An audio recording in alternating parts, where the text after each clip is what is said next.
Hello, Mandela class. Welcome back to your Talk for Writing lessons. This is the second one for this week. Your learning objective is, can I extend my sentences by using a relative clause? So pause the video and have a think. Do you remember what a relative clause is?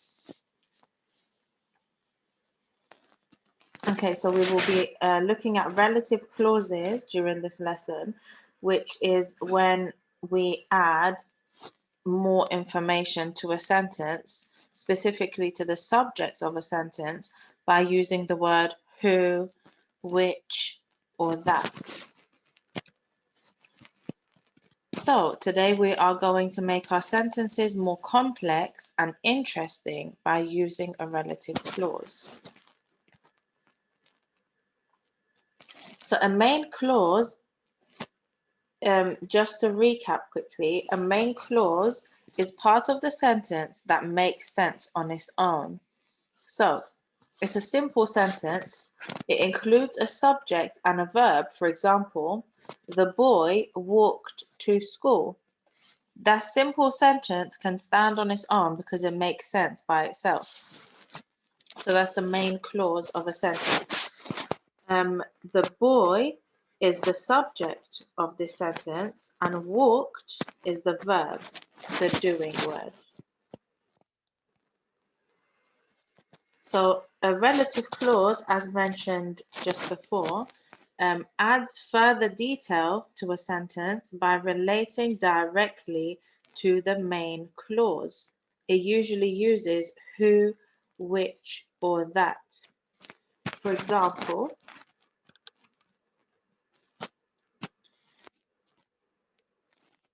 the boy who was feeling upset walked to school. Now, the main clause of this sentence would have been the boy walked to school, which we looked at just before. The boy walked to school makes sense on its own, so that's the main clause.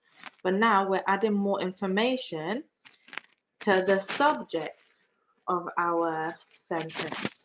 So the boy,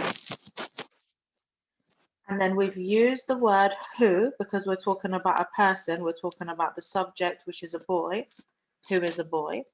The boy who was feeling upset walked to school.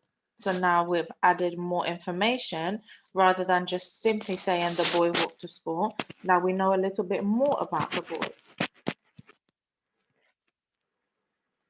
So now that we've added our relative clause to the sentence, what else do you notice about our new sentence? Was anything else added to this sentence when we added the relative clause? Pause the video and have a think. So our original sentence was, I'm going to go back and show you, the boy walked to school. Then we added the boy who was feeling upset walked to school. Is there anything else that you noticed that we added whilst also adding our relative clause? Well done if you spotted the commas. So we've written the subject, the boy, and then a comma. Then we added more information to the subject, the boy who was feeling upset. Then we've added another comma. So the boy who was feeling upset. Then our verb, walked to school. Here are some helpful tips when you are adding a relative clause to a sentence to add more information. The relative clause is usually added after the noun or the subject. So here we can see that our subject or the noun of our sentence is the boy. The relative clause, which I'm going to highlight, that's not highlighting.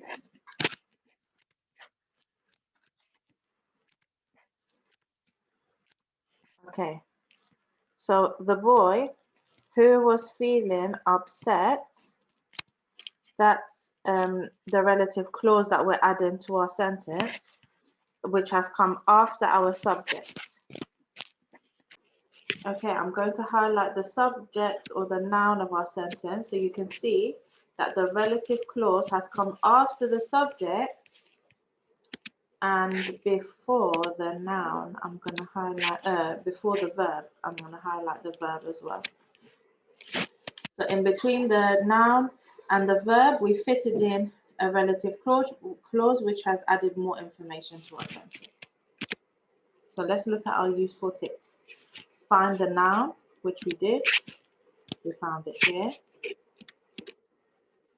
Then put in a comma, which we have after the noun. Write either who, which, or that. Now it needs to make sense based on the sentence that you're looking at. Who here would make sense because we're talking about the boy.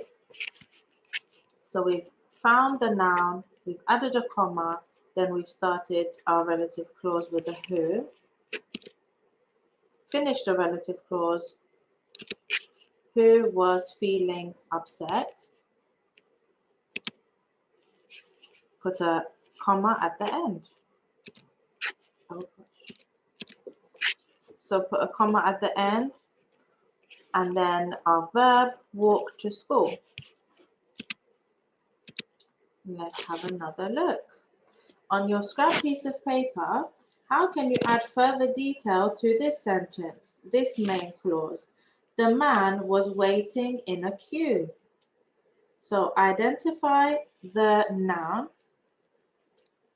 put a comma after it, add either who, which, or that, finish your relative clause, another comma, and then complete your sentence.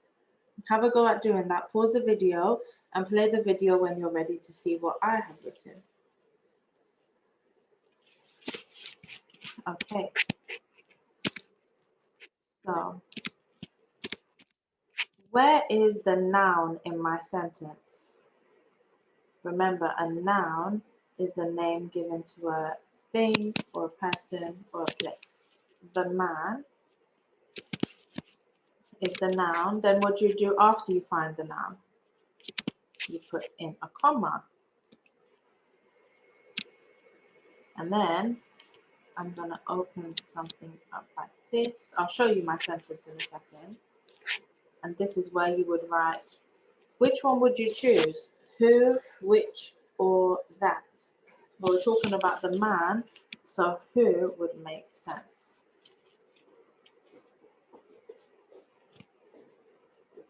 Okay, the man who, and the rest of your relative clause, and then another comma, was waiting in a queue. Let's have a look. The man, found the noun, put a comma in, who was a sailor, another comma, was waiting in the queue. Okay, what about this sentence? The snarling beast roared with all his might. Can you pause the video, identify the subject, and then add your relative clause to add more information and make the sentence a bit more complex, and play the video when you're ready. Okay, so where is the subject or the noun of our sentence? We're talking about the snarling beast. So the beast is the noun. So the snarling beast, what would you need after the subject? A comma and then your relative clause. So what did you come up with? We came up with, ready, the snarling beast, comma, who had breath that smelled like rotting eggs, another comma, roared with all his might. So let me highlight the parts that are important for us to remember. The beast is our subject. Then we have got the relative clause, which comes in between the subject and the verb. What's the verb in the sentence? Roared. That's what the beast is doing. So So the relative clause came in between beast and roared. I'm going to highlight the verb in a different color.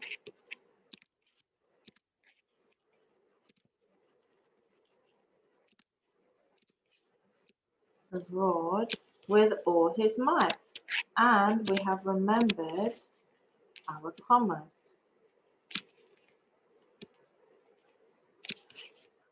Okay. What about this one? The girl walked into the classroom. Can you tell me what the subject or the noun is in this sentence? The girl. And can you tell me what the verb is in this sentence? Walked. Well done. So can you have a go at expanding this sentence, making it a more complex sentence by adding a relative clause? Okay, can you tell me what sentences you've come up with to extend this sentence? So the girl, the noun, walked, the verb. What did you add in between to make it a more complex sentence? Let's have a look at mine. The girl, comma, who was very excited, comma, walked into the classroom. Okay, I'm going to show you our activities now. Choose the one that you think you'll be able to do your best at. So here is activity 1. I would like everyone to choose from activity 1 or activity 2. So activity 1 is where you have to choose who, which, or that to just add into these gaps. So for example, the cat was old, fell asleep on the sofa. Which one would you choose? Who, which, or that? Okay. So complete this activity if you feel like you'll be able to do your best with this activity. Otherwise, start with activity 2, which is to extend these boring sentences by making them more interesting. So you're going to add a relative clause, just like we have done in the previous examples that we looked at together. You're going to identify the subject or the noun and then the verb and add your relative clause in between, making sure that you include the correct punctuation as well, which is 2 commas in between the noun and the verb. And then you're going to write down the full sentence, including your relative clause in there. Then as an extension, you could complete this if you're up for a challenge. Write your own sentences that include a relative clause. I look forward to seeing all of your neatest work on Tapestry, and I will see you in the next video. Bye, Mandela class.